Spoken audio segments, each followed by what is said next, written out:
What's up, everyone? How's everyone doing today?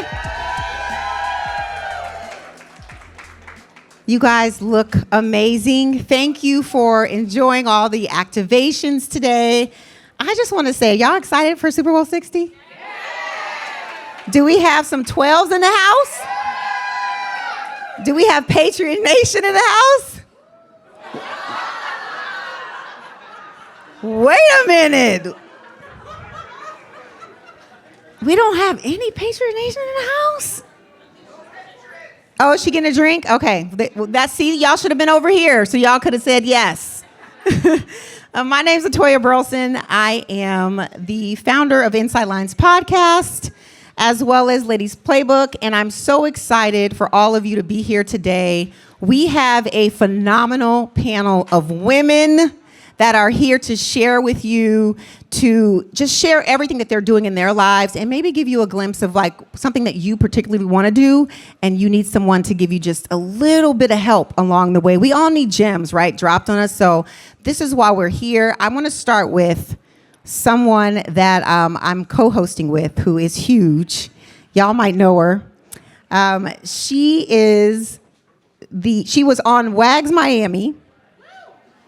She was also, I don't know if y'all know about last year? Last year, she's on Wags to Riches.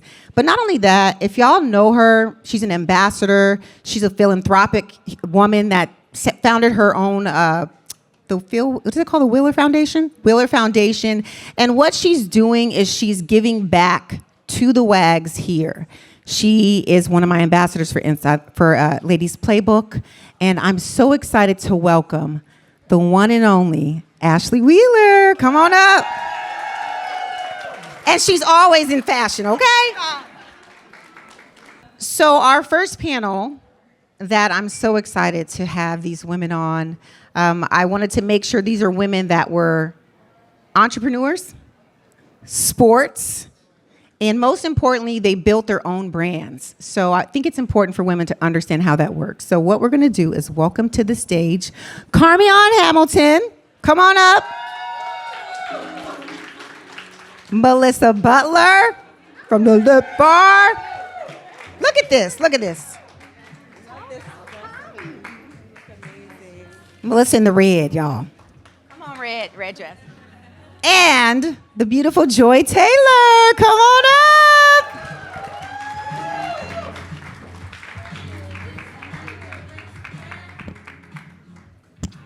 I know these women are super busy, so I'm glad that they could join us today. Thank you, ladies, for coming. Let's talk a little, we're going to talk a little football, but mainly we're going to talk about who you are and what you do. So I'm going to start with Carmion, but before I have Carmion say who she is and what she does, I just want to say that these rugs are from Carmion Hamilton's collection. What's your collection called, Carmion? It's the Carmion Hamilton collection by Rugs USA. By Rugs USA. So she was like, what are you putting on your stage? What can we do? Let's go neutral. So thank you for doing that. But let's talk about, you're more than just rugs. You are on HGTV. And that's when I first saw you because my kids know I'm an HGTV fan. But talk about how you got started there. Absolutely. Hello, everyone. I'm Carmion Hamilton. I am a Memphis-based interior designer. Hey, Memphis. Okay. Memphis in the house? Okay. What? I have been a designer for over 15 years and started to build an online presence about the same time.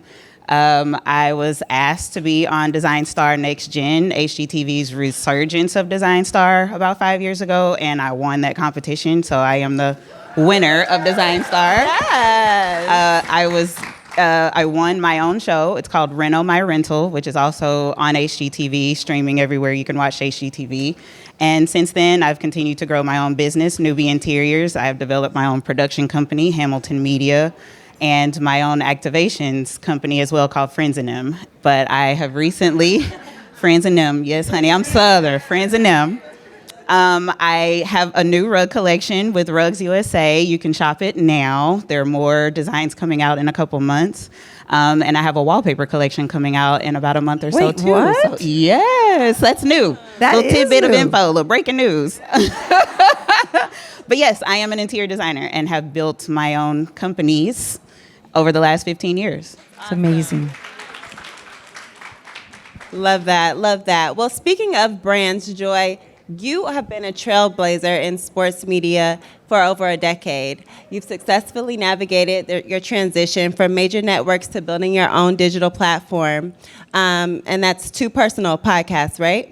So for the women in the audience looking to own their own voice, what is the most important career play that they should make early on to help navigate their own career? Oh, two things. One, I think it's very important to be authentic because, as all of us know, anything that you're looking to build is going to require a lot of time and energy. So if it's not something that you're really passionate about, that makes it even more difficult because you're trying to convince yourself to do something that really might not fit you.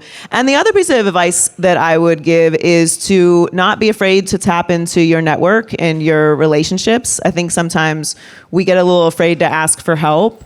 And, if you're only asking for help and not pouring into other people, obviously, that's not the way to do it. But, you cultivate relationships and friendships and, move around different rooms and show up for people. And there should be an expectation that they should show up for you, too. So, it's important to tap into your network, to ask people for help, even if it's not directly, and pay them also, Exactly. So we all work for a living. So, if somebody does something that very well, use your friends. So I think when you're starting something out, it's okay to ask for help. It's okay to ask for advice. It's okay to say, hey, do you know a really good videographer, photographer, designer? Like, help each other. And that really makes things a lot easier when you're starting out. Absolutely. Love that.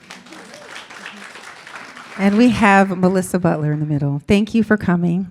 I want to talk about Melissa because if y'all listen, we all know that she is a brand within herself, right? The Lip Bar.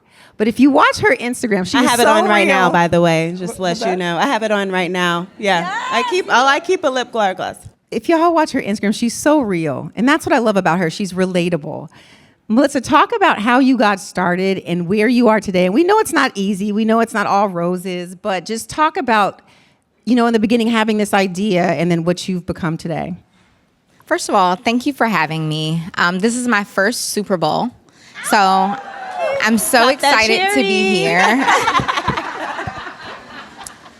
here. And this has been a long time coming. I feel like every year we're trying to figure out how to do something between the Lip Bar and Ladies Playbook. So thank you for having me. I started the Lip Bar. It'll be 14 years old this month. So 14 years ago, making lipstick in my kitchen. I was working on Wall Street, so I went to school for business finance. I'm originally from Detroit, and when I tell you I come from the hood in Detroit, I mean it. And so I decided that I wanted more for my life, and everyone tells you that education is the way out. So I go to school, I'm like, well, what do I want to do? Nothing really. But I decided that I would study finance, and I went to work on Wall Street, and I'm living the American dream, and very quickly I realized that it wasn't my dream and that I didn't want to be there. And so my entire journey has been a lesson in pivoting and being okay with change and being okay with doing things outside of the grain. So I taught myself how to make lipstick in my kitchen. I'm reading books on cosmetic chemistry. I'm stalking people. I'm asking questions, all while working a very demanding job for Barclays right after Lehman Brothers crashed. And I did it because I was so frustrated with the beauty industry and its lack of diversity, its excessive amounts of chemicals, this idea that beauty looks like one thing, that even when it was hard, and it has been hard for more often than not in those 14 years, I kept going because I knew that there was purpose on the other side of it. I knew that there were women who needed to see themselves. I knew that there were women who needed to know that it was okay to be exactly who they were. And so today we're the largest Black-owned makeup company in Target. I know we're not happy with Target right now, but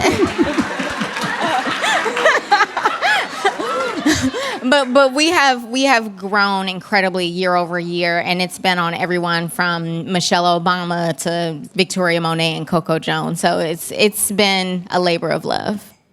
14 years. 14 years. I think oftentimes we think about, you see these brands and you don't really see the other side of like when they started, how long they've been grinding to when they got there. So this is a prime example. Carmian, I know you said 15 years. Melissa, you said 14 years. Joy, how long have you been doing this? She's like, 20 years. She's like, I ain't gonna lie. 20 years. Yeah. 20. So it just goes to show, it does take a while to get to where you're trying to go. So thank you all for sharing that. I just want to ask personally, I really would love to know if you could go back to the beginning, all three of you, if there was one piece of advice that you could give, just to start out investing in yourself, what would you do? That's a great question, especially since this is sponsored by Edward Jones. Shout out to Edward Jones back there. I would say that I would put myself first, which sounds crazy because I know when you're starting a business or starting any idea, whether that's a family, a business, a hobby, like you are told that you have to grind, like you have to grind your life away in order to reach the pinnacle of success. And I find that it builds resentment and it leads to you disliking the passion and the purpose that you once sought out for. And so I find that if you center yourself more and you put yourself at the center, the journey will be so much sweeter and it'll be faster because you are doing it without you being an afterthought. Like your business can't be more important than you. Your family can't be more important than you because you can't, it's so cliche, but you really can't pour from an empty cup. And so I would have centered myself more. That is a very good question. I think for me, I would go back and develop an understanding around money faster and capital and what is debt and also borrowing other people's money and leveraging other people's money to build what you're good. growing. That's so good. I think had I done that faster, my business would be bigger and much further along than it is right now because it's something I'm just now learning, over the last 2 years. But understanding finances, I went to school for interior design, but you're not taught the business of interior design. So understanding business and money as quickly as possible and how to leverage money and what does debt really mean, because sometimes debt is not a bad word. But understanding money a lot faster is what I would do. That's good. Mm-hmm. Great advice. Yeah, both of those are great. I would say to find your peace with the word no, because you are going to get no's throughout your entire life in business, in any business. Both of their businesses are very different than mine, but I'm sure you've both heard no's that have really devastated you. And it's important to understand that some no's are very much for you. And I can think of specific no's that I got at a particular point in my career that I was furious about that put me on the right path. And I can't even imagine if they had said yes, how different my life would be now. But you're just always going to get no's. And sometimes they're frustrating. Sometimes you put in a lot of work and the no is unfair, or it's racist, or it's sexist, or it really does affect your business and put you in a bad spot. But you're just always going to hear it. So the idea that once you get to a point of success, all doors are open forever. You're going to have down times, you're going to have up times. So, you should celebrate the up times for sure, because it is important to celebrate hard work, but you're always going to hear no. It never goes away. So find a way to make peace with the no's, find a way to not expect no's, but understand that no's are a part of success. It's really good. Thank you for that. That's some great advice for sure. I agree. I think about no's, and I remember someone telling me that sometimes no is a way for you to close that door so the right one opens. And I think we forget that. We kind of take it personal. We don't understand it's just a part of your journey. And it's a blessing because, to your point, Joy, if that door closes, the right one is on its way. And had you have went through that door, what would life look like? Yeah, and don't romanticize things too soon, and don't share it until the ink is dry. Make sure the DocuSign is in your email before you start telling people about it. That's good too. That's good. I want to talk to Carmian. I don't think a lot of people know that you were in the sports world a little bit too. Yeah, we talked about that. Being in the sports world, you know about competition. You know how to work hard. You know how to grind. How did that part of your life, well, tell them about that, but just talk about how that part of your life really helped set you up for what you're doing now.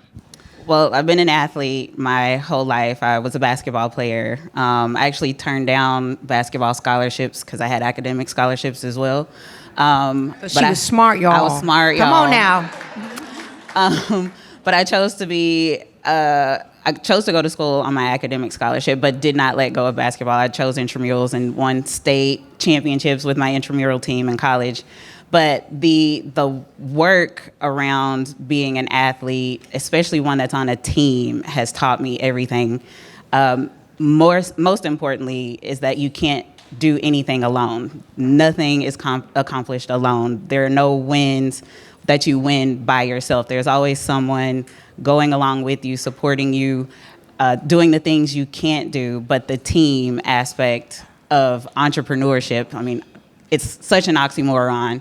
Entrepreneurship, I own a business, I'm doing this thing, but everything requires a team, whether it's people that's supporting you and your family or whether it's people you pay. But understanding that people have a role and they do their role well, and you have a role and you need to do your role well for the team to work, is everything that I've learned from sports. I played basketball. I wasn't a point guard, but I knew what the point guard was supposed to do.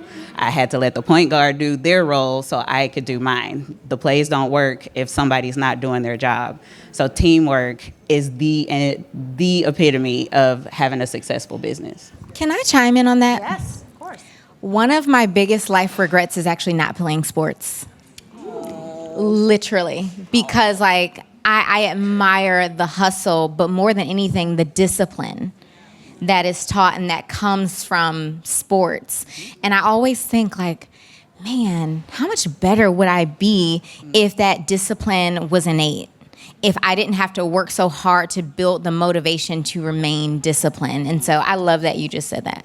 Sorry, I had to chime in. That was good. Joy? Sports? Yes, girl. Sports to It's me, your life, basically. Yeah, it is. It is my. I posted. It was a National Women and Girls in Sports Day earlier this week, and I was going through all the old pictures of me as a kid playing sports. And I think discipline is a great thing, and teamwork is a great thing. But I think sports also is very important for confidence. I think sports also teaches you that failure is okay, and failure is a part of the process. And it teaches you to celebrate with your teammates. But, when you work at something and you are then successful at it in the way that sports teaches you, like just learning how to shoot a free throw or learning how to kick the ball properly or learning how to come out of the blocks, that develops a confidence in you that I can do work and then the results will follow. And so I think sports is great in a lot of lessons in life and what it can teach you. But for me, sports gave me an outlet for my mental health, but it really also taught me about confidence, because when you're an athlete, nobody can take that away from you. I did this, so it really does. It gives you that sort of confidence. So we asked the community some huddle questions, and this one really hits home. We all are on social media. We all post our highlight reels, but we know that the real growth happens in the trenches. So I just want to ask you guys, were there any lows that might have, you've gone through this year that you didn't share, but you really felt like, you hit some growth and it was all worth it at the end of the day? Well, I will say loss is part of the game. I speak on loss and grief often on my platform. I lost my husband right as I won Design Star. Literally as it premiered on HGTV, he passed away that day in a motorcycle accident. Yes, dramatic. Thankfully, I can talk about this without any problems, but thank you for that. Loss is absolutely a part of life. Losing, whether it's a sport, an opportunity, people, your job, it's literally a part of it. But going through that, what helped me through it was the community that I had developed. My real life community, my best friends who flew from all across the country to be with me in that time, but also I had developed an online community for over 10 years at that time. and felt like they were just as much a part of my family then as well. So to have support where my show is getting ready to premiere and I can't promote it, the entire community of people around me promoted my show for me without me being visible in the public at all. And it ended up being the #1 show streaming on Discovery Plus that time. So your relationships are everything. Your community is everything. They'll be there for your wins to celebrate, but also for those losses to support you. Yeah, I mean, I think there's a lot of different challenges that come up through your career. Obviously, I went through a big transition last year, being at Network for 9 years, which is a really long time. And I think sometimes loss or change can feel very overwhelming. And one thing that I have learned through that process is to be patient with yourself, because you really don't know what's coming next. Like, we like to think that we're in control of things, but we're not. And, the only thing that we actually can control is ourselves. So it's so important to rely on your community, which I definitely did. But it's also can be exciting in times of change to reinvent yourself, to learn to trust yourself again, to get different types of confidences and develop different muscles. And, just understand, like, for me, I think memories are one of the most valuable things that we have. Like, just understanding the start to where we are now, to appreciate, like I said earlier, high moments, but low moments should be appreciated as well. I mean, I don't like to dwell on them too much, and it is also very cliche, but you learn from hard times, and we don't like them. They suck. We don't like them. We don't want more of them, but they are important to your character development. They make you stronger, and they also show you who is really there for you, which is very, very valuable. And, you can sometimes not have that disruptive moment to show you who is your actual supporter, who is just around for fun, which is kind of the danger of the good times. So I do think that there can be some value to take from, those lower times in that struggle. I'm pretty similar in that I really try hard to not consider things as losses and instead frame them as learnings. One of the most powerful things I've done in my entrepreneurial journey was just to practice radical acceptance, which just means that no matter what is happening, especially when it's something that is outside of your control, all you can do is look at it at face value and then decide how you are going to action it. Because it is so easy to dwell in the moment and to live in the regret, to live in the fear, to live in what you could have done better. But that doesn't allow you to move forward. And so if you actually try to practice radical acceptance, you can then take that as a true learning and then turn that into what your next playbook will actually be, so that you can really experience the vision of your life that you have for yourself. I am a firm believer that, like, we are in control of our lives, and that every action has that equal and opposite reaction. And so, what was my contribution to whatever happened? So that's a part of that radical acceptance, understanding, like, what am I doing to either create these outcomes or prevent the outcomes that I want? It's really good. Thank you. So, ladies, I'm sure we've had a lot of questions, but this one I thought it was really important to ask you. If there was one piece of advice for someone who wants to potentially start something, they're looking into entrepreneurship and they don't know where to start, what's one piece of advice? Don't say don't do it. What's one piece of advice you would give them? Don't do it, girl. No, actually do it is my advice, is to do it. We get so, and I'm so guilty of this as well. We want everything to be perfect. We want the logo to be perfect, and the structure to be perfect, and the lighting to be perfect, and the set to be perfect, and everything does not have to be perfect. And you're going to change everything, so it doesn't matter anyway. So we get completely blocked by our desire to have everything be perfect. And you do want to present well, because first impressions are important, but you have to also do it, or you're not going to have a first impression. So just do it. Just start it. Just make the company, call the accountant, get the logo, get the paperwork, and just start doing it, because you will change. I have changed everything that I've done. I'm still changing it, and I'm sure I'm gonna love something and then it's gonna fail and I'll change it again. And you have to do that. That's a part of it. I mean, your product was not the same that you started with, and you might have loved something that everyone else didn't love, and you were like, okay, well, maybe I should listen to these people because they know what they're talking about. So, but you have to. If you don't start it, you don't have a company. So you have to start it. Just do it, y'all. do it. Melissa? The only thing I would add to that is do it, but do it with deep research. Like, there's so much information available to us. There's no reason for us to fly blind. Like, it's not like 2012 when I was starting the Lit Bar. Like, there are so many podcasts and books, and there's ChatGPT, and there are so many resources available to you so that you don't have to learn on your own dime. Like, you should try really hard to ensure that you are understanding the market conditions, your price, your niche, why anyone should care about the product. The reality is there's so much stuff. Like, we are inundated with information. Everyone is scrolling. Our attention spans are lower than they ever have been. So if you are thinking about starting anything, I would really challenge you to think about, why does your consumer community need it? Be very clear about that, and then learn from the mistakes of other people and then start. You're still gonna make mistakes, but you shouldn't make the easy mistakes that are preventable. Carmia? I would have said both of those things. And I think, to wrap up that question, I think the only thing I would add is protecting yourself and the thing that you're building financially and legally. You may be starting something that is cutting edge and nobody's ever seen it before. Protect it immediately. There's copyrights, there's trademarks, there's all those things.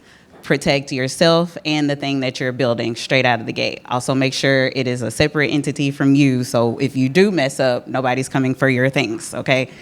Legalese and financialese, learn those. That's really good, right?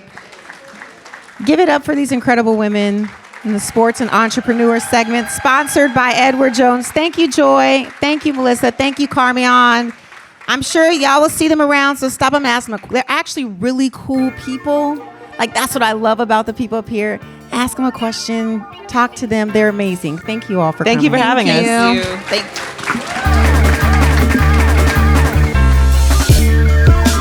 So this next segment, sponsored by Novartis, is deeply personal. For me, we're joined by April Simpkins, president of Paragon Strategy Partners, mother of Miss USA, and extra correspondent Chesley Christ's mom. April is also an ambassador for NAMI, which stands for National Alliance of Mental Illness. You know what? You ready, April? Come on up. And look at this outfit, y'all. Check it out as she's coming up.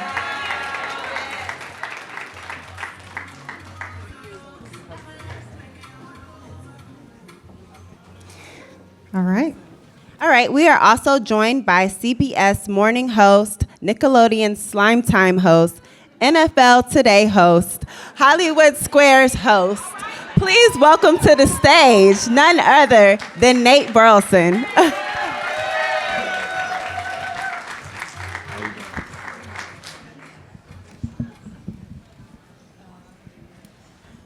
All right, thank you both for joining us. I'm excited to talk to everyone here on this subject because it is so near and dear, and we don't often talk about it enough, right? So it's just bringing awareness and having discussion. I'm joined here by April. April, thank you for joining us. We're going to talk about your beautiful daughter, Chesley. She was the ultimate blueprint for success. I'm sure you guys all saw her.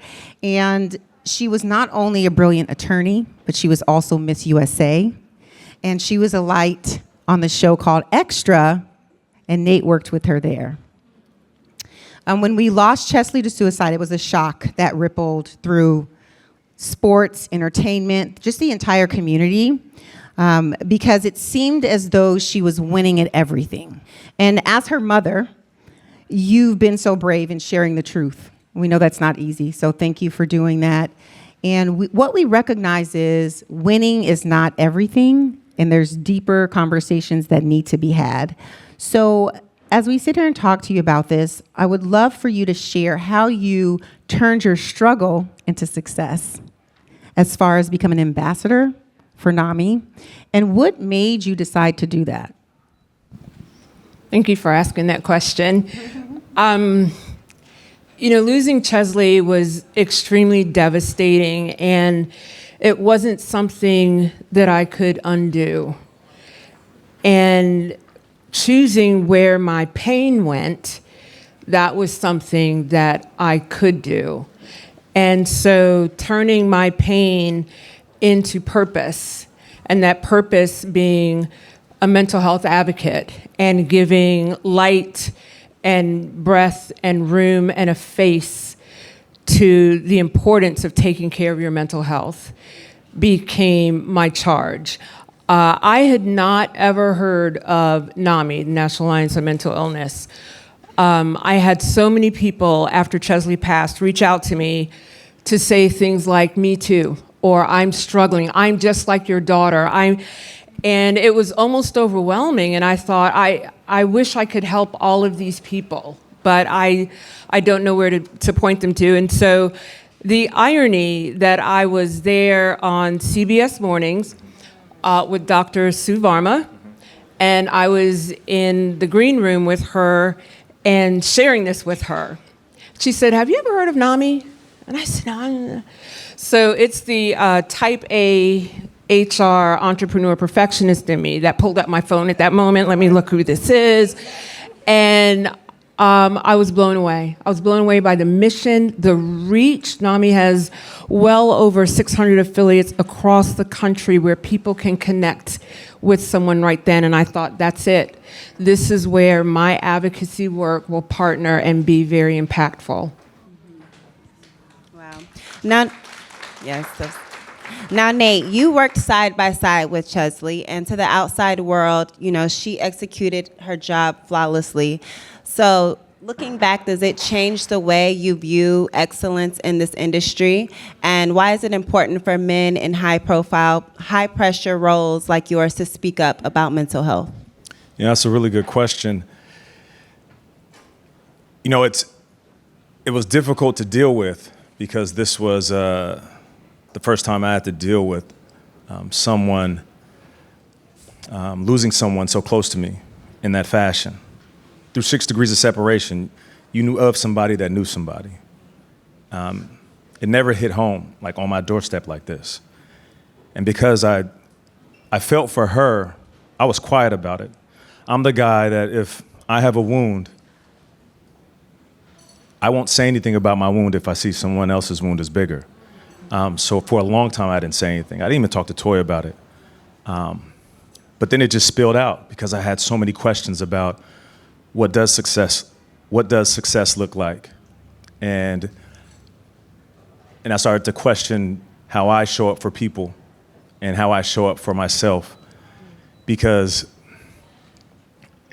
working with Chesley, she was so good at so many things. And you interpret that as being happy or being okay. And I realized that's not the case. Happiness isn't concrete, it's fluid. So some days you have it, some days you don't. And I remember talking to you after our segment, and I'm just baffled by why I couldn't see anything. And she said she didn't want you to see anything. People that may be struggling with mental health will work just as hard at masking what they're going through as they do in their jobs. And it gave me a little bit of relief because I asked myself that question over and over again after she was gone. And then the next evolution of that in my own life, in my own journey, was asking myself, am I happy? Am I happy because I have a beautiful wife, beautiful family, and a great job, and I'm able to take care of my family and other people? But that seems like very surface level because it's not answering the question, am I really happy? And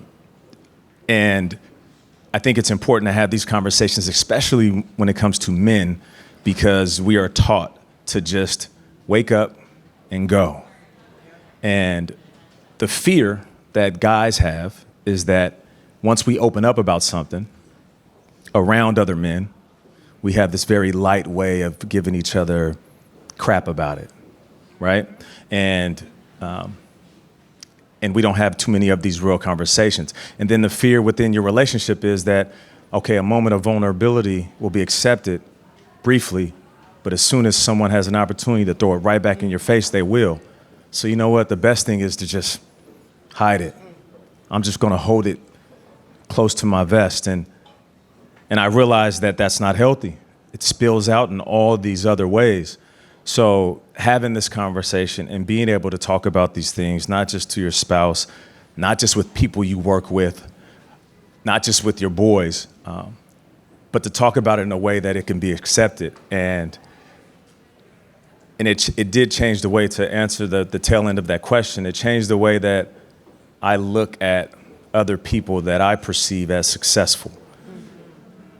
Being successful isn't as important as it used to be to me. I truly want to know if you're happy. And if we can get to that, I think a lot of these very surface level conversations and interactions that we have on a daily basis will have a much deeper meaning, and then we'll have people walking around with, as they say, their heart on their sleeve, and we can be better advocates for each other in these moments of struggle.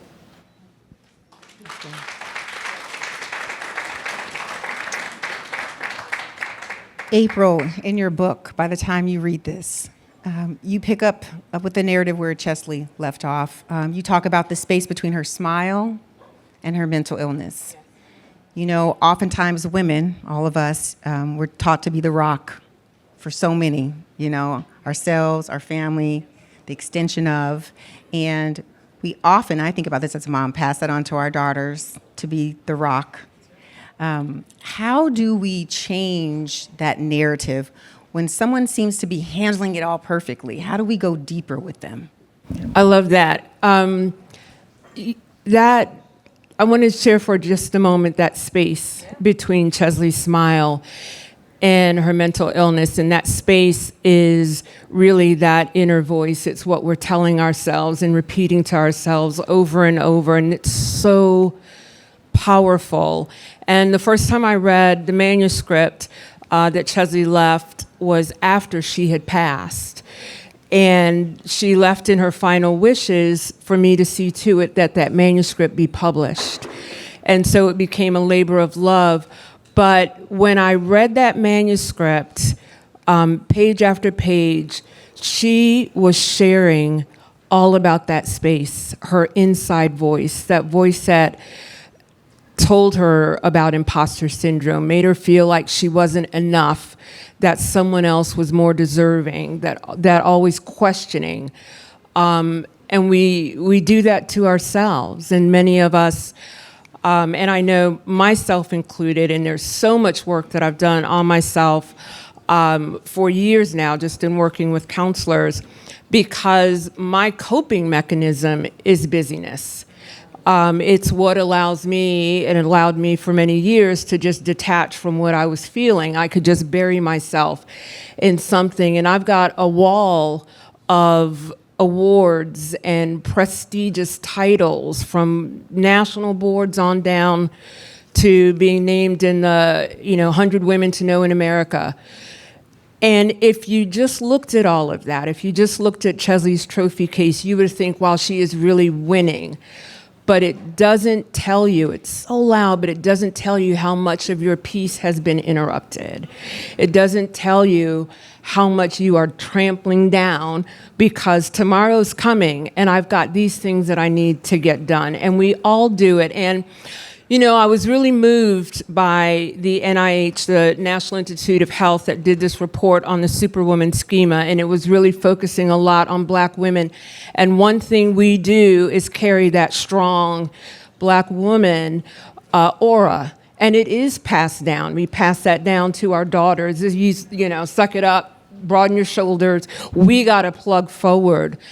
And that does not leave room to listen to the voice that's going on inside your head. It does not leave room to pause and take care of yourself and your mental health.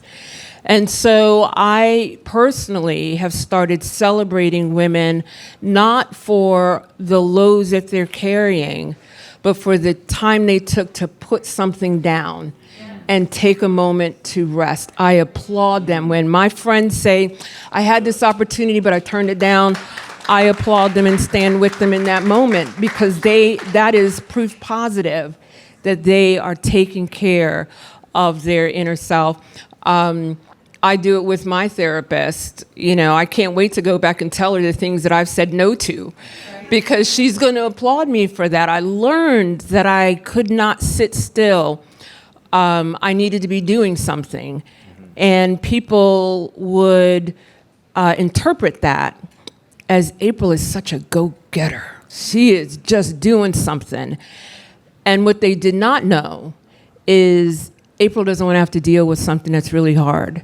April does not want to have to talk about something that's hurting. So April is diving into something where she can just be and not feel. And I see that in other women. Chesley was a go-getter from day one. I mean, she was just an amazing child. I could rattle off the accolades and the accomplishments of Chesley, from record-setting D1 athlete, to passing the bar in 2 states. I just could go on and on. Multi-hyphenate, multi-talented. Yes. She was an absolutely incredible woman. And Chesley was the one, I have 6 children, and Chesley was the one who, when she was leaving for undergrad, I thought, whoo, she's going to be fine. Chesley's going to be just fine. And when she, went to Wake Forest, she was getting her JD and her MBA at the same time. Chesley's going to be fine. I got these other knuckleheads I got to really worry about. And it was not until I got a phone call while she was in law school, and the phone said Chesley, but when I answered it, it was not Chesley's voice, and I immediately stood up from my desk and I said, where's Chesley? And who is this? And that was when I learned of my daughter's first attempt. And it knocked the wind out of me, because I thought she was just fine. She was the one who I did not have to worry about. And Chesley and I had some very deep conversations. We got real fast. And I had to learn how to support her and see through all of that noise. What was most important, especially as a mother, we are trained to fix it. That's our job from the time they're little. Mommy's going to take care of it. Who said what to you? I'll take care of this. I got it. But I had to learn how to sit with her in the pain. That's what support looks like. And I did get certified in emotional CPR, if anyone else is interested. If you struggle with sitting with people in that and not thinking, how can I fix this? Or, oh my, what does this mean? But to just be present with them in that moment. That is something that I learned. That was a gift that I feel like I received that supports me with my other children, is learning to do that. It's really good. You both have touched on, changing the culture, changing the dialogue. Nate, you've been in the NFL for 11 years, and we all know that in the locker room, toughness is everything. So how do we really change the subject, change the culture, and move from, asking for help, making it more seen as a power move than a weakness? I would say that understanding that strength isn't what you thought it was. Growing up, strength to me was,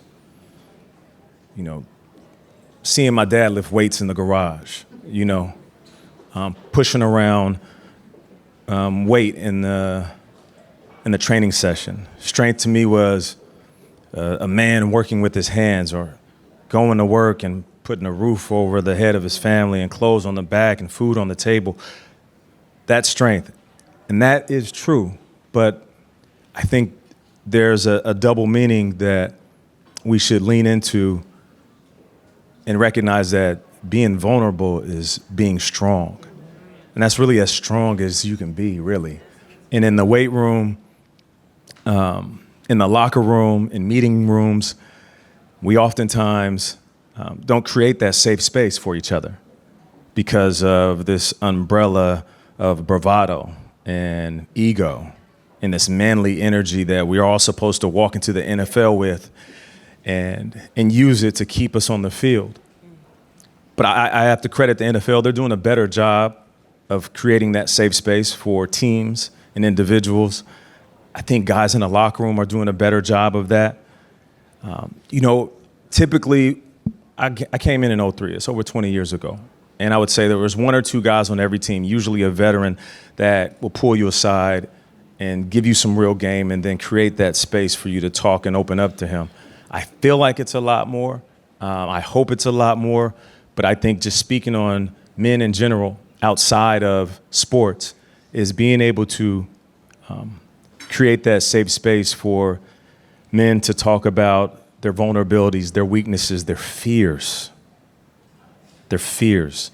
And asking men real questions.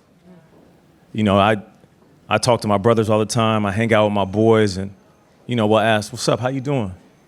And that's the extent of it. And then I realized, damn, I'm in my 40s. I can't keep asking the closest men to me, the men that I say that I love, how are they doing? And then just move on to the next thing. So what I've done recently over the last handful of years is to ask, how are you doing? How are you feeling? How are you sleeping? Are you struggling with anything? What's going on with you? And then after that, I hope that they open that door for me to say the same thing. And the reason it works is because it's proven in the NFL when you talk about your weaknesses on the field in front of your teammates and coaches, you immediately improve on those weaknesses because there's other people in the room to hold you accountable. So when you're skipping that set, didn't you say that you wanted to get stronger in your lower body? So why are you skipping that last set of squats? Or didn't you say that you wanted to get better at recognizing the blitz when it comes? So why are you not staying an extra 30 minutes in the meeting room? The same thing applies to men and their mental health. Didn't you say you were struggling with this? Well, then why are you doing that? Didn't you say that you needed more help figuring out this? Well, why are you in that place with those people? And this is all autobiographical. So I think being able to say those things out loud with men that you trust, not for them to laugh, ridicule, or even put it in their pocket to throw it back on you later, but for the simple fact that they can hold you accountable, but then check back in on you. How can somebody check back in on you if they don't know if you're struggling with something in the first place? So trying to create that community of people around you that can hold you accountable and then also see how you're doing. April, you said that Chesley isn't her death, she is her life. I remember you saying that, and it's so true. That's why we're here today. We're honoring her. And if there's one thing that you could say to everyone here, what would it be? What would be in your playbook? You know what? I'm going to bring it back to football. I can say that because for about 3 games I played flag until I tore my ACL. But I tore your ACL playing flag? That's what I'm saying. That's how real it was. That's how real it was. I Okay. ran the flats, jumped up to catch a high pass, came down to run, and then it was all over. My career was over. Right, That was my career, right. and an injury. But I'll tell you something that I notice when I watch football is when someone receives that ball, what I always see is his teammates running to support him, keeping folks out of his way so he can get to the end. Now, I've never been in a locker room after the game, but I'm going to bet the ones who provided that support so that he could continue to go did not ridicule him, call him weak. He did not apologize to his teammates and say things like, I should have been able to take it on my own. Right. they understand I am here to support you, and that other one understands I am here to receive the support. So I say to everyone, who is your support? And it's not everybody. I can tell you my 5 people who are my support, because I can tell you when you go through grief, your circle gets real small. And the 5 people, my husband, my daughter, and 3 of my best friends, they are the ones that I can be real and vulnerable with. They are the ones that I can call on the phone and just cry, and I don't have to say anything else. And they're not trying to fix it, but they will sit there with me in that pain.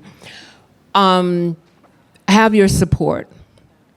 That being vulnerable there and being strong there so you can lean on one another is what's going to take you through the very difficult times. And I share my grief journey on my social media platforms, not because I'm expecting everyone to provide the support I need, but because I need to let other folks know you're not alone.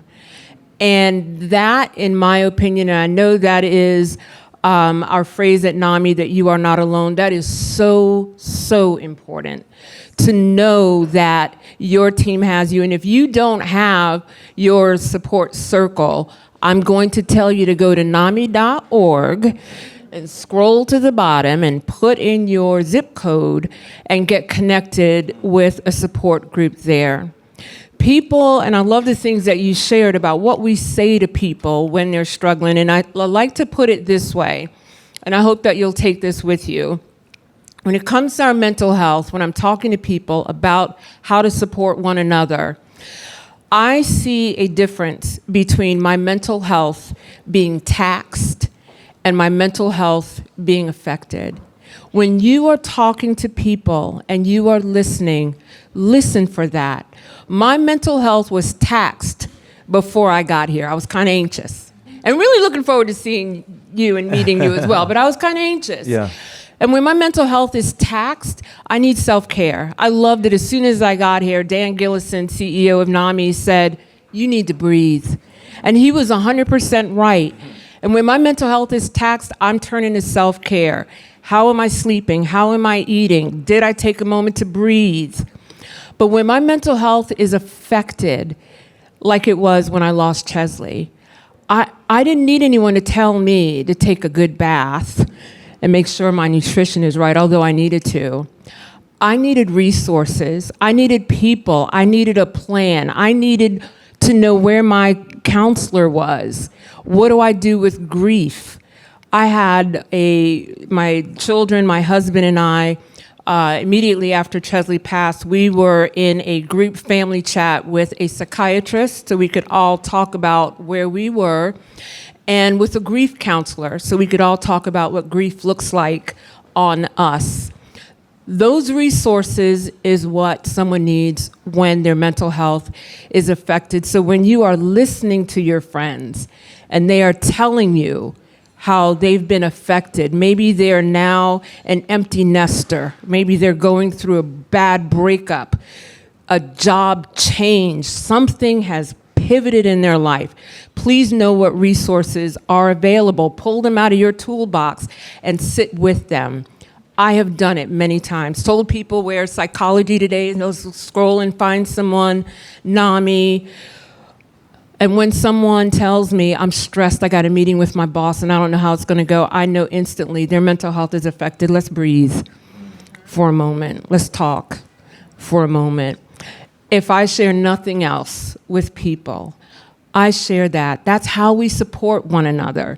You don't have to know me, but the minute I walk up and I say, I am really trembling about being on this stage, you can look at me like Dan did and say, let's just breathe. Let's just breathe together, April. And that's exactly what I need. Do that for your friends. It's good. April, thank you for your courage. Thank you for sharing. We're honoring Chesley today. I appreciate you and Nate being on. Everybody give it up for April Simpkins and Nate Burleson. So welcome back to this third segment, the WAG segment. I love this segment. It's sponsored by Whoosh Beauty. Whoosh, the sound of easy makeup. If you guys have your goodie bags. You'll be able to try that out in there. But shout out to Whoosh for sponsoring this segment. And this segment is called It's a Wags World. So we are deep in Super Bowl 2026, and I have some amazing wags that I'd like to call up here. I'm going to kind of put two Seahawks ladies on the outside, and we'll put the Patriots lady on the inside. So we're gonna split it up a little bit. But coming up to the stage, I first want to invite Chantrell Pinder. Come on up, boo. She's with the Seattle Seahawks, fiance of Shaq Griffin, looking fabulous. Come on, Cream. She got the memo, right, with the stage? Thank you. All right, next up, for the Patriots, if y'all know, she has a huge following on social media. She is hilarious, and I can't wait to talk to her today. Please welcome to the stage, Victoria Gibson. Tori Gibson, come on up, girl. Look at all these. And last but certainly not least, the beautiful Seahawks Haley Williams. Come on, girlfriend. Look at this fit, y'all. Perfection with the belly.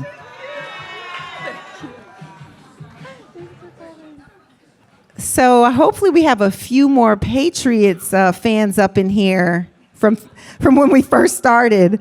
But I'm excited about this panel in particular because I remember being where you are, and I see how far it's come as far as WAGs and women in recognition, and that's what this is about. Each of you in your own right are doing amazing things. So thank you for joining the podcast and being willing to share with everyone here. I appreciate y'all coming on. I really do. Okay, so let's start. I have to start with Chantrell. She's the fiance, like I said, of Shaquille Griffin, and everybody knows her or knew her. She doesn't like to say it, but she was an amazing rapper, AKA Tokyo Jets. What? That was signed to Grand Hustle. And she's also turned into this amazing mom. And she's multifaceted. I think for women, when you think about women, they always try to put us in a box, right? Are you this? Are you that? Are you that? But the reality is, she's done many things in her life. We were just sharing, you were just telling me that you talked to your boys, you were telling them about your old life, and they were like, Mom, that's you? That's so inappropriate. That's what her son told her. Mom, that's so inappropriate. But it just goes to show that transitions in life happen. We've become many things in life. We will continue to become many things in life. So I want to talk to you about that, because being this rapper, and then you're now thrust into this NFL world. Thrown. She said thrown, okay? She was thrown into this NFL world. Talk about the transition of that for you, and then settling into motherhood while remembering who you are individually. Well, first off, thank y'all for having you. me. I think for me, at first, the transition was a little bit scary, just because I did music for so long, and that's how I provided for myself, and that's how I got by. So when I met Shaquille, we got pregnant, and I unfortunately had a miscarriage. And I just felt like doing music and stressing and doing shows. If you had $10,000, $20,000, $30,000, I was there. No matter how the space looked, no matter how it made me feel. And I feel like it took a toll on my body. And I had a conversation with Shaquille, and he just basically supported whatever I wanted to do. And at the time, I didn't know what I wanted to do, so I sat for a while. And I think that's where I found peace, because I was just able to love on my children.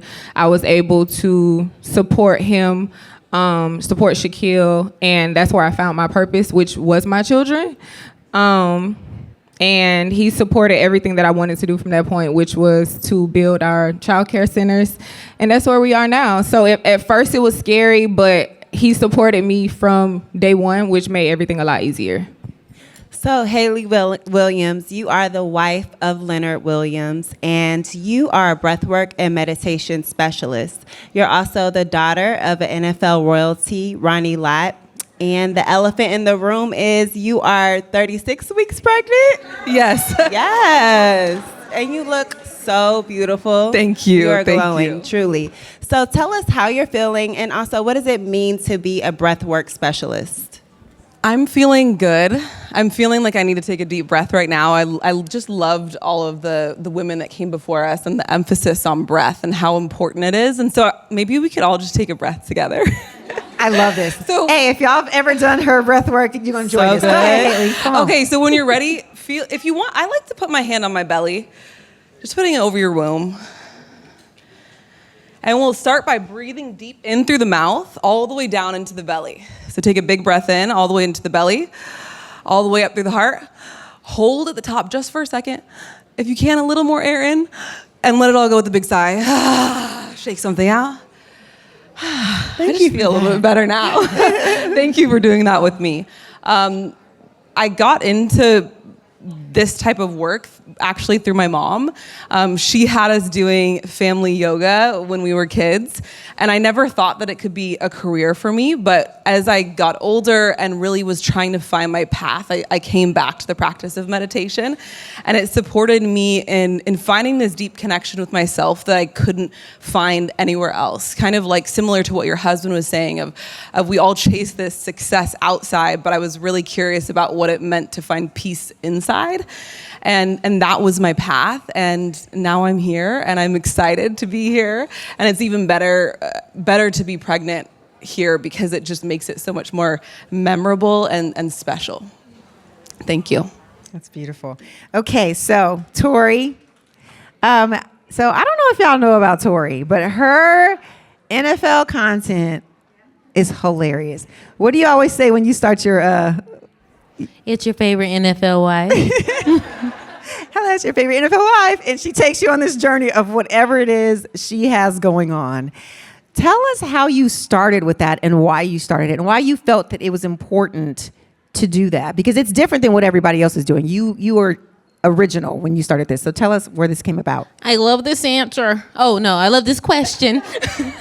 Well, so like being thrown into, and first off, I have to tell my sister. I gotta call my sister so she can talk to you. Yep. And then your breath work made my baby wake up.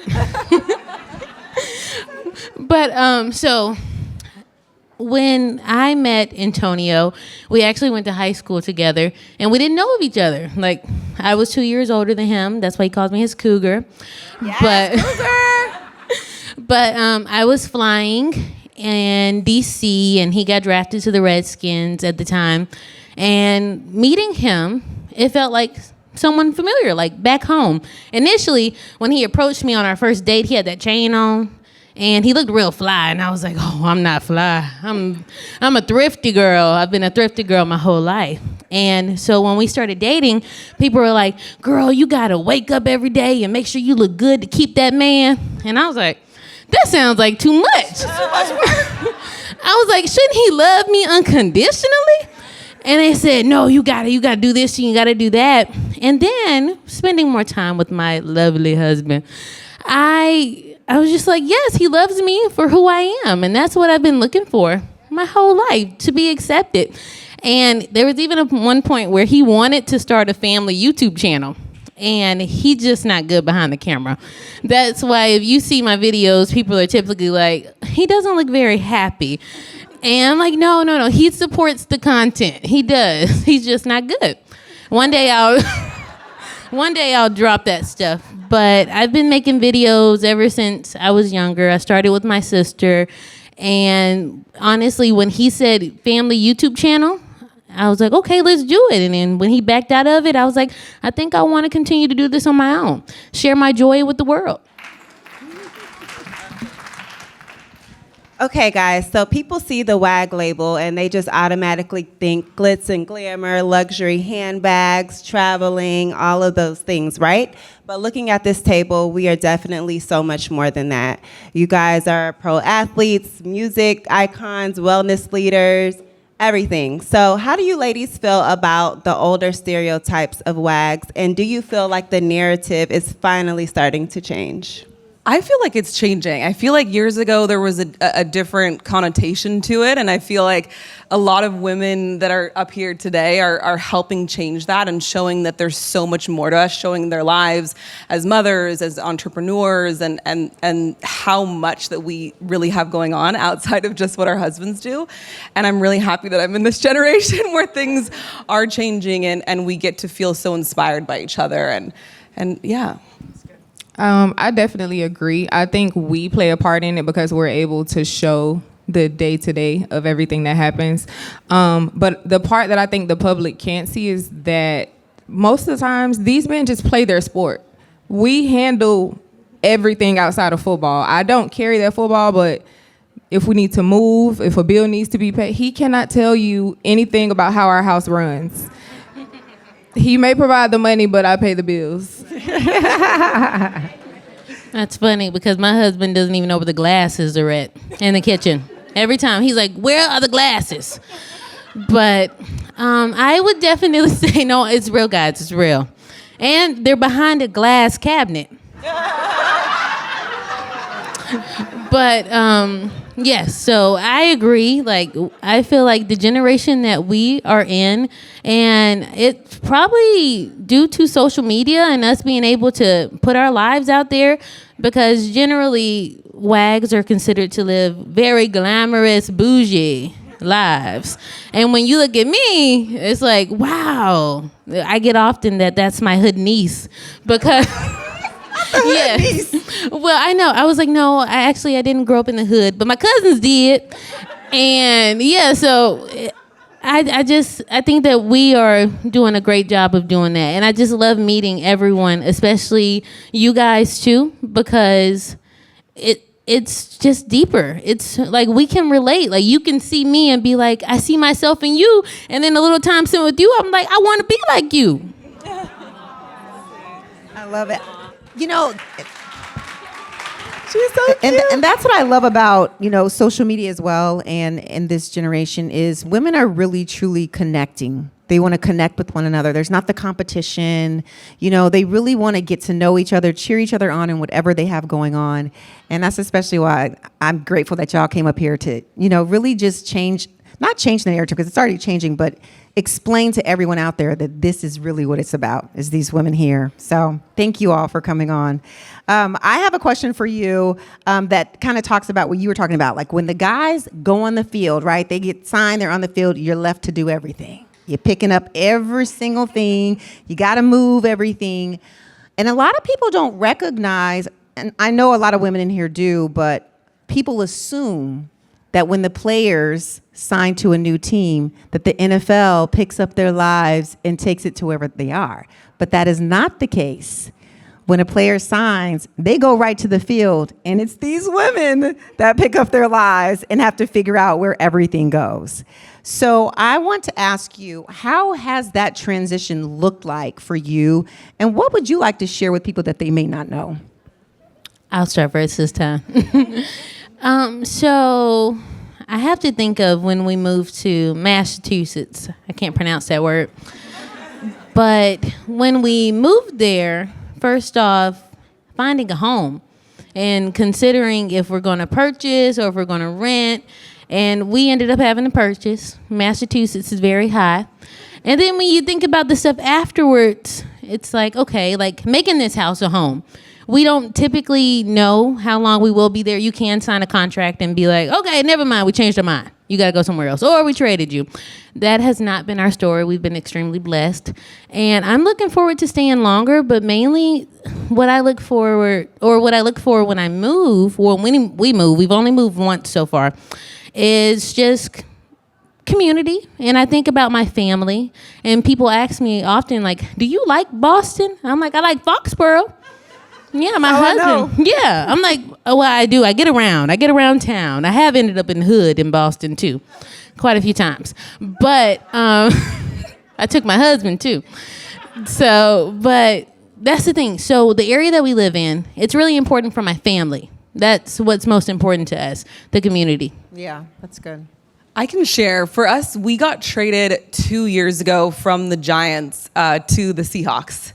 And at the time, it was just so messy, and it kind of was just, it felt so devastating at the time because we were so close with the women on the Giants, and we felt like this was everything for us. And I remember one of my friends who now is also on the Seahawks, she had already gotten traded the year before, and she called me and she was like, "Do you have something to tell me?" And I was like, I don't think so. I knew there was something going on, but I didn't know where we were going. And then my husband called me and said, "We're going to Seattle." And he was on the plane the next day. I got all my friends to help me fill up our cars. We shipped our cars. But at the time, like I said, it felt so devastating. Now, 2 years later, it's been the biggest blessing for us. And, you know, we lived in the hotel for a few weeks until we found our place. But even in that, like, it brought us closer because it was just us and our dog in this little tiny room. And being able to go through those challenging times brought us together as a couple.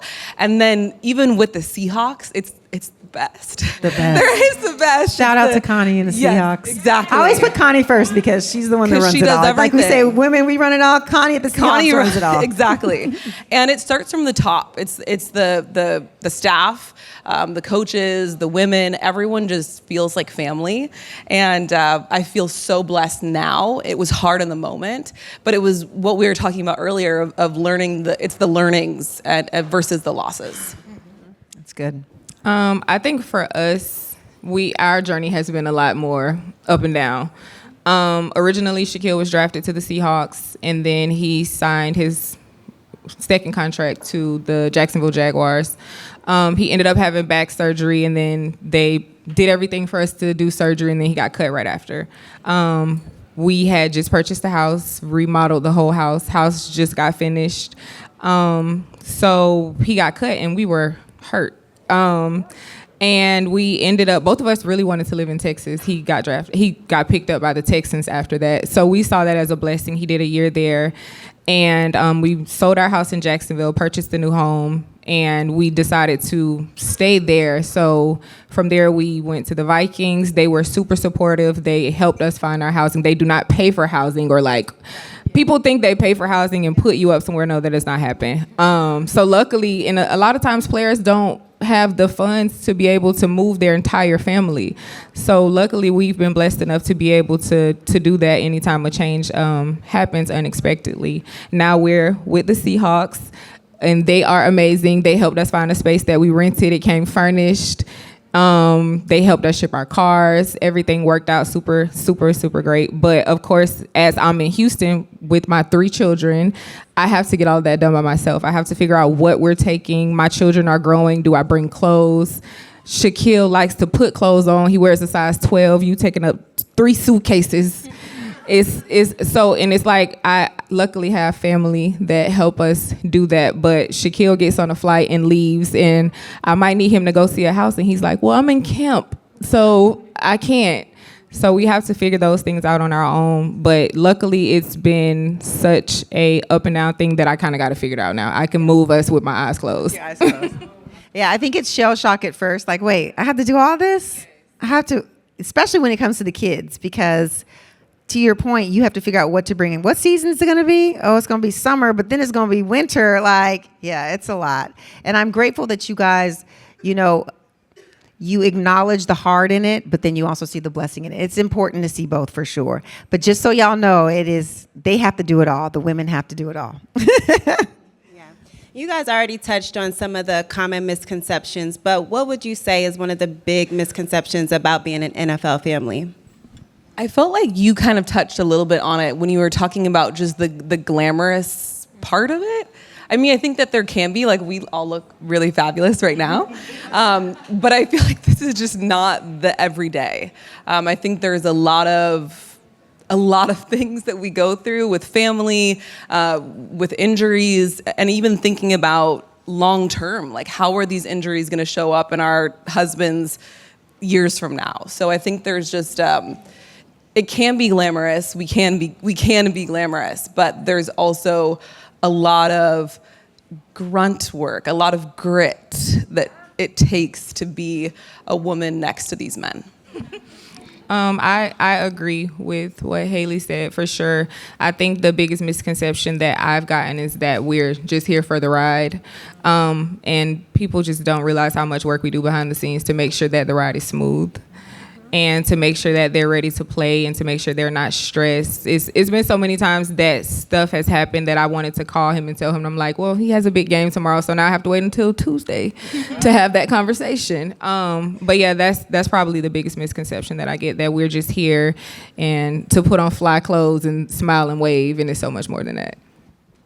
Yeah, well, I'm thinking definitely the glamour. Definitely, yeah, you guys hit on everything. The glamour, the money, the family. Family.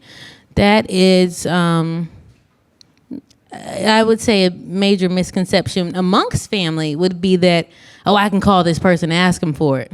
Like, I know that he's got it. I know that they got it. I even had a close family member reach out to my husband and say, and don't tell her I contacted you.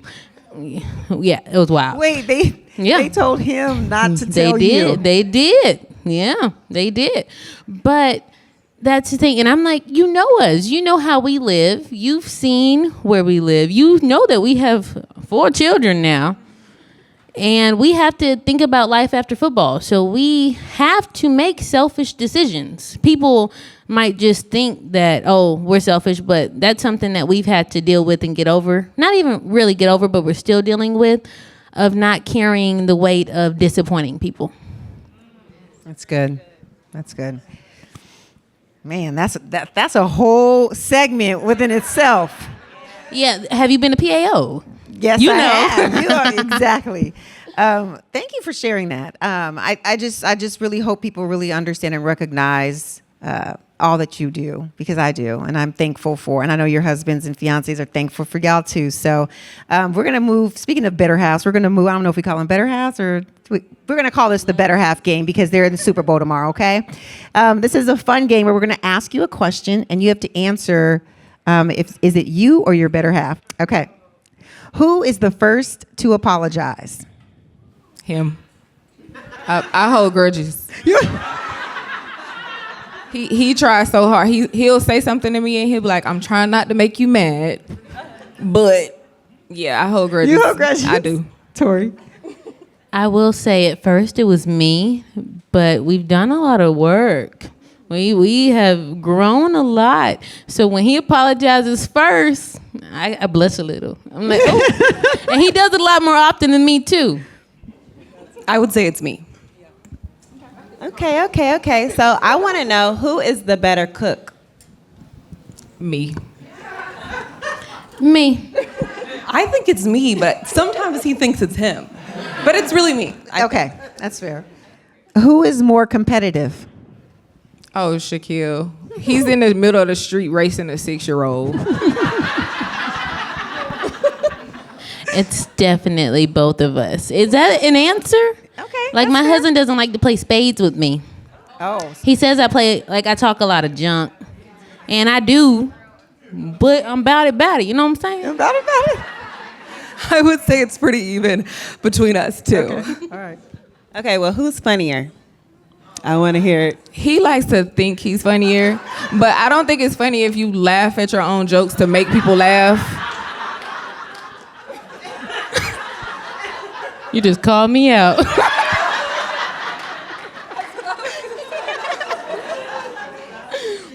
I'm definitely funnier. Or so you think.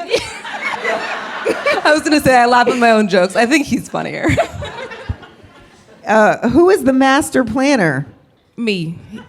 He just tells me to find somewhere to go, find something to do. I pack the clothes, everything. He just shows up. My husband is an airport dad. He is. And he might have a little OCD. Me. Who's the cleaner one at home? I'm going to say Shaquille. But I think we had 2 very different experiences. I became Tokyo very early, so I have always paid for convenience. I don't want to clean up. I will call somebody to do it. Shaquille lived in a dorm with 4 other men, and you had to clean up, so he still does that. Absolutely. Not my husband. And actually, a funny story, brief, he asked me the other day to show him how to mop. He did. He said, hey, baby, I'm going to help you straighten the house up. I got you. Can you just show me how to mop? And then I called his mother down here and requested that she show him how to mop. I would say my husband is really particular, but I feel like I'm cleaner. Who is always late? Shaquille. I do not like being late. I like being very punctual. If he has to be somewhere at 7, he gets up at 6:45. I am the late one.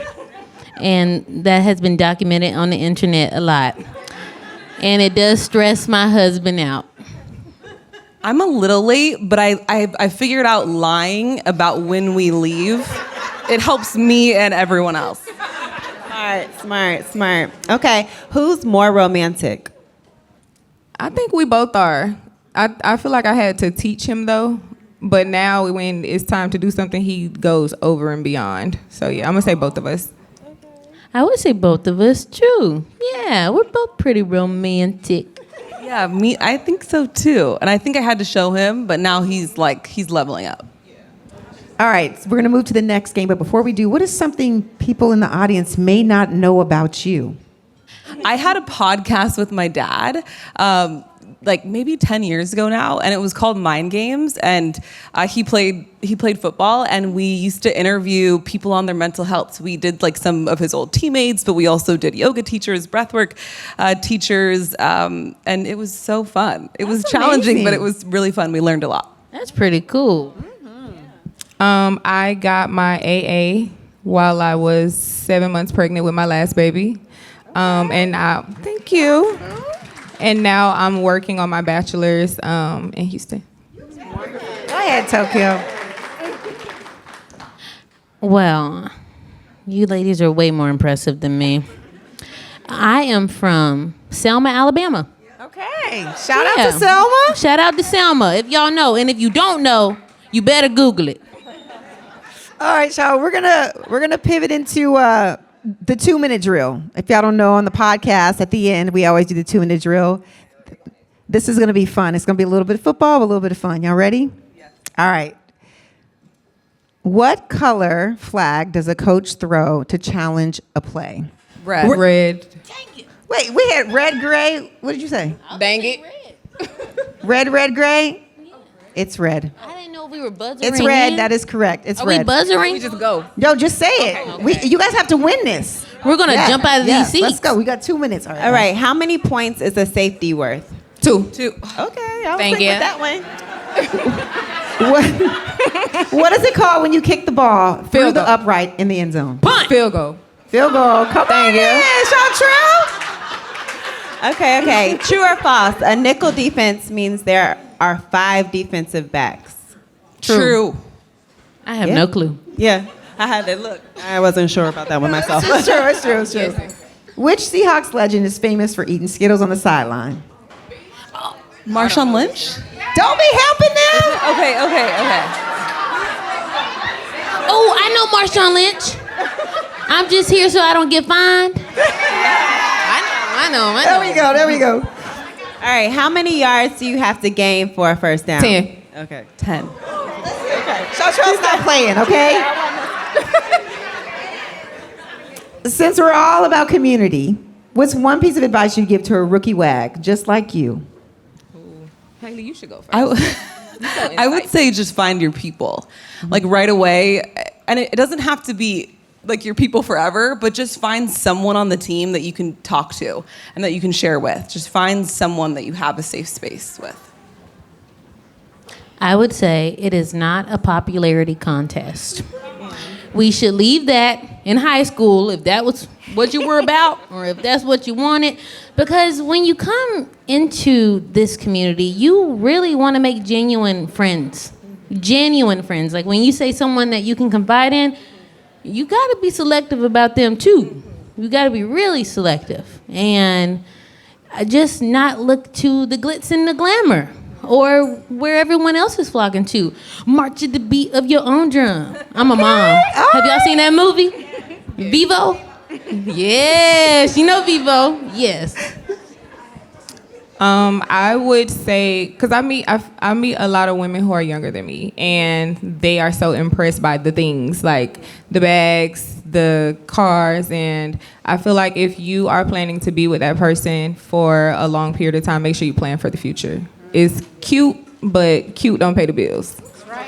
Bam. Can I add That's one a more? word. I just thought about. Okay.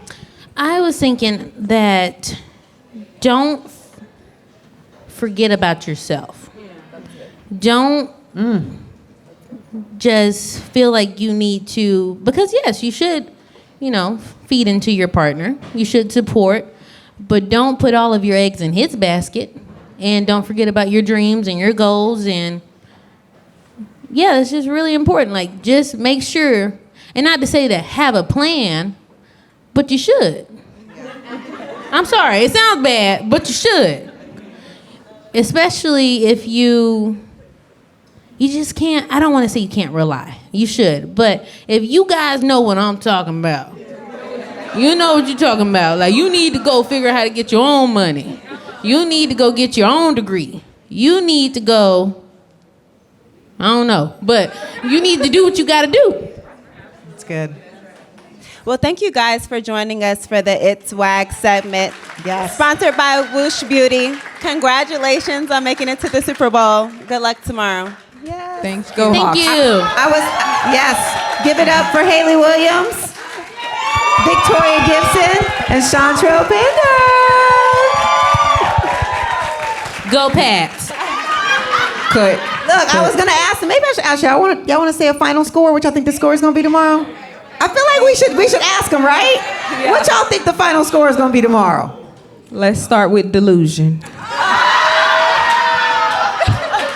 Y'all don't know, but this is my new best friend. I told her I'm not good at this game. Okay, somebody help me with the math. I said at least 3 touchdowns for the Patriots in the first half, 2 in the second half. I don't know about the Seahawks. 7 points? 35 to 7.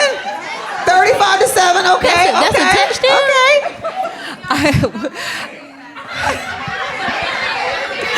I might need I some feel like Haley. I Haley. said 32. I was saying 32-21, but now I feel like maybe 32, maybe 6. Oh, okay. 2 field goals. That's 2 field goals. All right. Chantrell.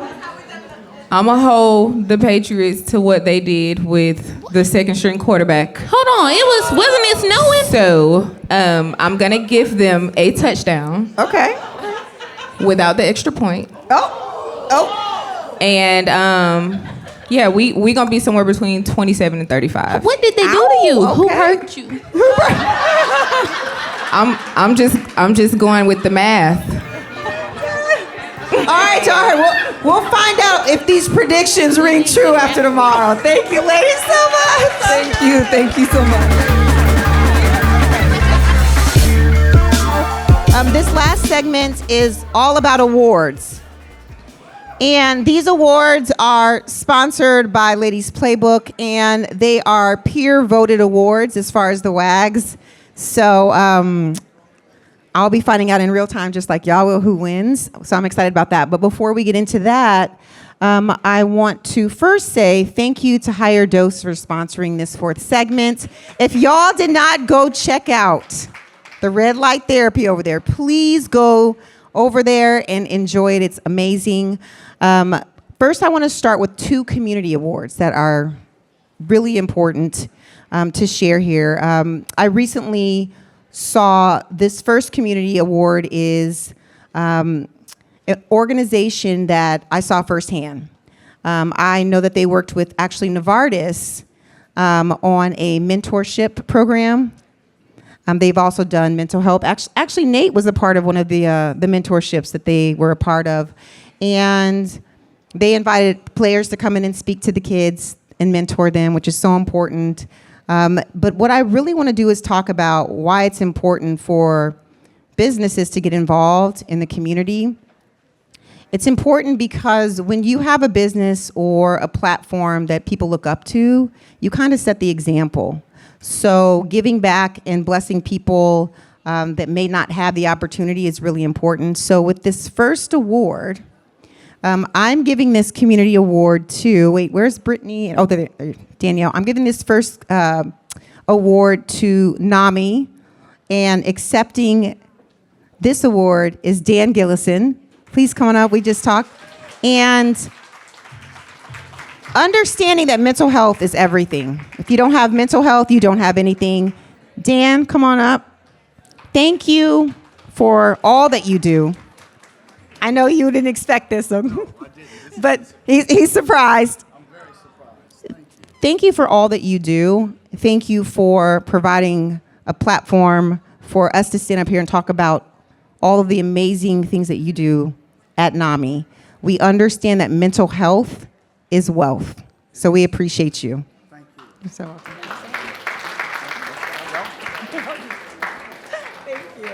I'll just say, listen, thank you very much. And it's all about self-care. So we just in terms of taking care of yourselves, make sure you're doing that. Nate said something up here about the strength is in being vulnerable. So, and I also heard about community. NAMI is all about community. We are the voice of lived experience. We're in over 650 locations across the country. Reach out. Make sure that you're accessing services and that there is no physical health without mental health. So take care of yourselves. And we're so honored to be here and to be a part of this podcast and the Ladies Playbook. Thank you so much. Okay, so you guys, this next one is near and dear to me as well. For the past quarter century, this particular organization has been a force for good, most notably through their annual charity fashion show and their extensive work supporting St. Jude Children's Research Hospital.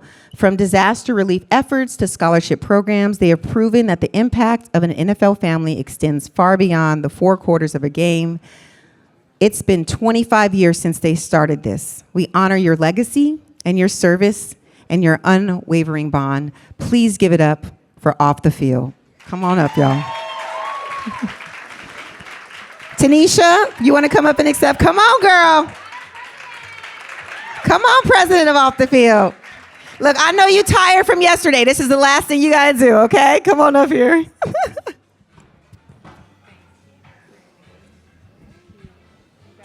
Congratulations. Yes, thank you so much. We appreciate you. And of course, always being so supportive to Off the Field and being an amazing member. But you are one of the many reasons why we do what we do, to show people that we are more than. We are more than just an athlete's wife. We are so multifaceted. And we just want to say thank you so much for recognizing Off the Field. You're so welcome. Congratulations. Thank you.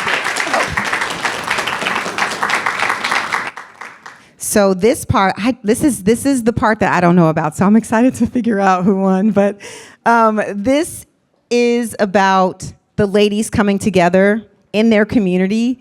And first of all, they nominated who they wanted to be a part of this award. And so we got down to 4 people. And so now we find out who wins. These awards are voted on by their peers. It is something that I think really bridges the gap and builds community together as women. And so first up, we have the Custom Game Day Fit Award, which celebrates the queen of custom stadium style, the brand or creator who turns the tunnel into a runway, whether it's a hand-painted leather, custom embroidery, vintage reworked jerseys. This creator sets the standard for game day glamour. The nominees are MVP Bay, Glamourless Design, Wear Customs, and Fourth Quarter Customs. And the winner is? Congratulations, Kai Wear Customs. Is it Kai? There she is. Come on up.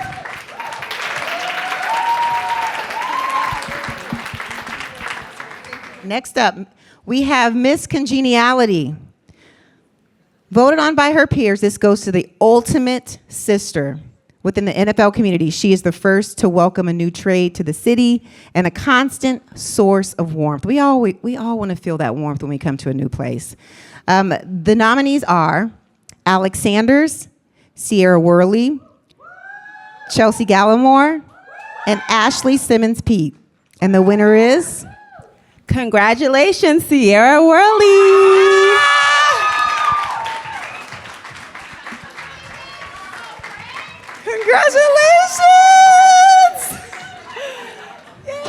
And you guys can see why she won, right? This is.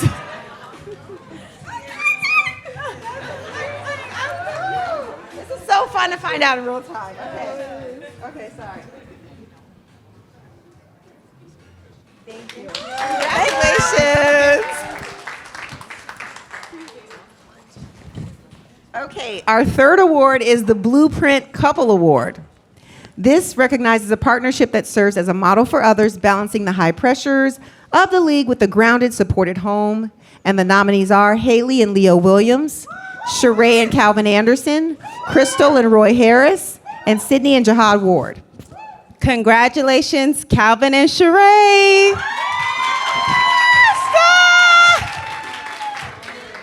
Look at their matching. Come on now. Come on, y'all.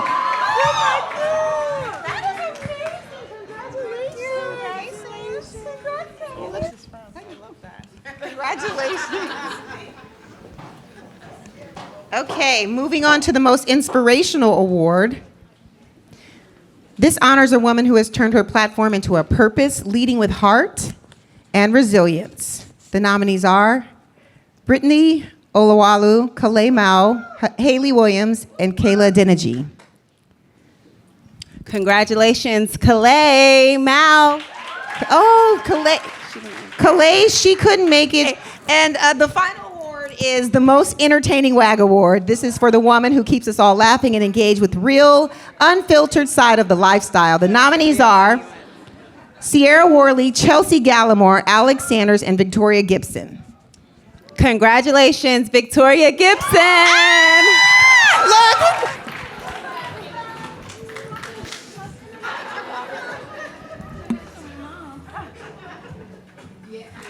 You know what? It's so ironic that you were just up here entertaining everybody and you just won the award. So congrats to you. That's amazing. Okay, so I'd like to say congratulations to all the winners. It was really fun in real time to find out. This is what it's about. So thank you all for voting. And don't forget to nominate and vote people every single year. This is your time to shine. And just really just lean into other sisters that you feel like are doing amazing things and just celebrate them. So please vote next year. Congratulations to you all. You are the heartbeat of Ladies Playbook. And shout out to all of the guys as well. We have not forgotten about you in this room. Thank you for coming, for cheering on the ladies here. We appreciate each and every one of you. And I just want to say before we leave, I have to give some thank yous. First and foremost, I'd like to start with thanking Ashley for coming and just being my co-host. You know, we've gotten closer and closer, and I just adore her. As you can see, she's a beauty, but just inside, she's just even more beautiful, and I'm thankful for you coming up here and being a part of this. Yes. We have a lot of Ladies Playbook ambassadors, but it's great to have ambassadors on the side where your significant other may be retired, but you still want to give back and pour into the young ladies, so that's what you do, and I just thank you for that. And then next, I have to start with Brian and the production team. Where'd Brian go? Brian. Thank you. You guys give Brian a shout out. He's been holding me down. How many Super Bowls is this? 5 Super Bowls he's been doing this. This is our 7th Super Bowl. He's done 5 of them, and he's incredible. His team, they work tirelessly. All the things y'all may not see going on, they happen. So thank you, Brian, for all that you do for Inside Lines and have done for so many years. We appreciate you. I also have to thank...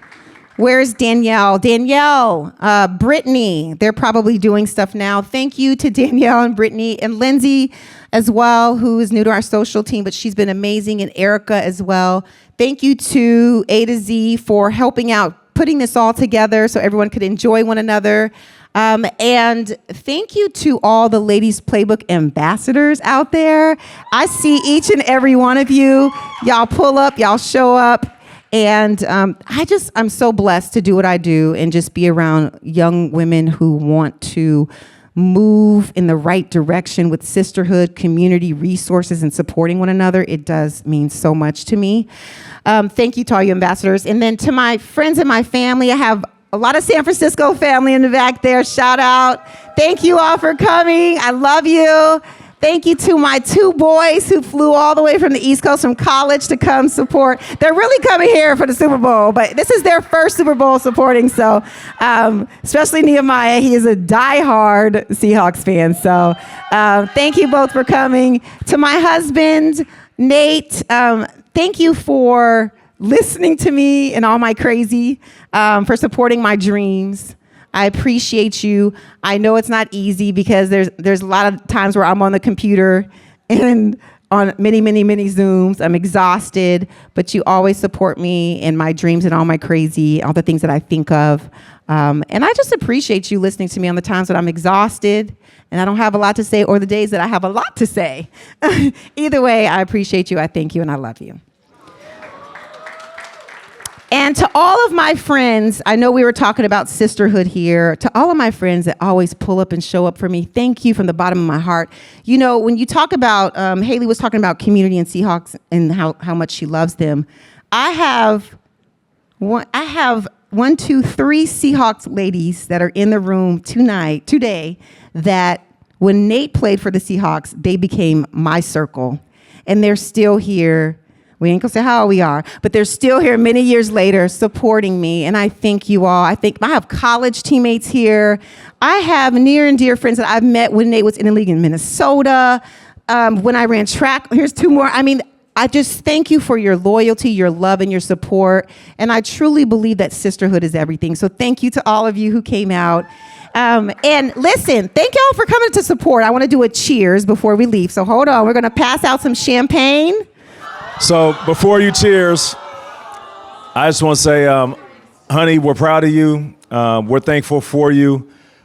We understand the work it takes, and this is why I am always going to wholeheartedly support any endeavor that she has, especially when it comes to women, because I see firsthand the position that y'all are put in, and the NFL is a microcosm of women dealing with real life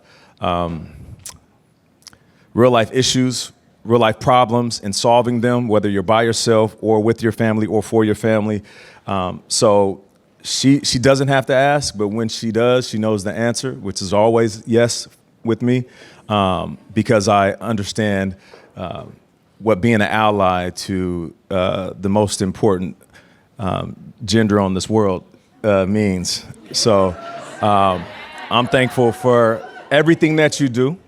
And she mentioned it, she touched on it briefly, but she puts everything into this. She is exhausted every day. There's not a day she doesn't see me and tell me that she's tired. And she means it. She runs on thinking. From the moment she wakes up, she is on her computer, on her phone, on Zooms, talking to her business partners, trying to figure out how to make this good, not for Atoya Burleson, but for y'all. So all of this is a reflection, not only your hard work, but everybody else who is on her team and that is involved. So these flowers are a representation of seeing you plant seeds and it blossoming into something very special. So congratulations, baby, I love you. Nehemiah just looked at me and said, I want to spit a little something up. Mom, I feel like ever since I was a kid with Dad always being at like work or with sports, we always like grew close, especially when I got hurt. You laying down with me, spending time when I had my broken ankle and I was watching TV. And then when you're kids, you really don't notice the work that you put in because we're either at school or at sports. And now that me and my brother had to move into our apartment and we had to go buy everything, we see all the work that you would have put in for a whole house. It's something that I always appreciated. Like anytime you ever asked me for anything when I was up late cleaning the kitchen or up late taking out the trash, I never said no because I knew the amount of work I have to put in for just taking out the trash or cleaning the kitchen isn't even a fraction of what you do on a daily basis. So I just wanted to say thank you for everything. And as much as like I'm not really that like open when like showing my appreciation. I want to say I always appreciate you and everything that you do for us. Like, which one? Nah, I don't even know how to follow that. My mom knows that like she's my road dog, and you know I've been with her 10 toes down since the beginning, and you know I never really had a choice, but you know I've learned to you know embrace everything that she's put into me my whole life. You know, all the things that she's taught me, and I really do appreciate her and everything she's done. And we're still not moved in, a month in. It's about, you know, we're gonna figure it out one day. We're gonna figure it out. But I do want to say I appreciate you and I love you and thank you for everything. Love you too. Yes. I was not expecting that, y'all. This is their first Super Bowl. We've been here many, many times, but the fact that they finally made it to one and this happens is incredible. So thank you. Thank you for saying that. I appreciate it. All right, now for the good part. Shall we toast? You know, I think about this. It's been 7 years. It's been 7 years since I started Inside Lines podcast. We've been doing this. This is my 7th Super Bowl. And the main point of this is may we all remember to keep the conversations going, to keep celebrating women, to keep uplifting women because they're often undervalued and unappreciated. And most importantly, may we remember to continue breaking barriers that people don't expect and pulling other people up along with us. Thank you all for coming to support. I really appreciate this. Cheers.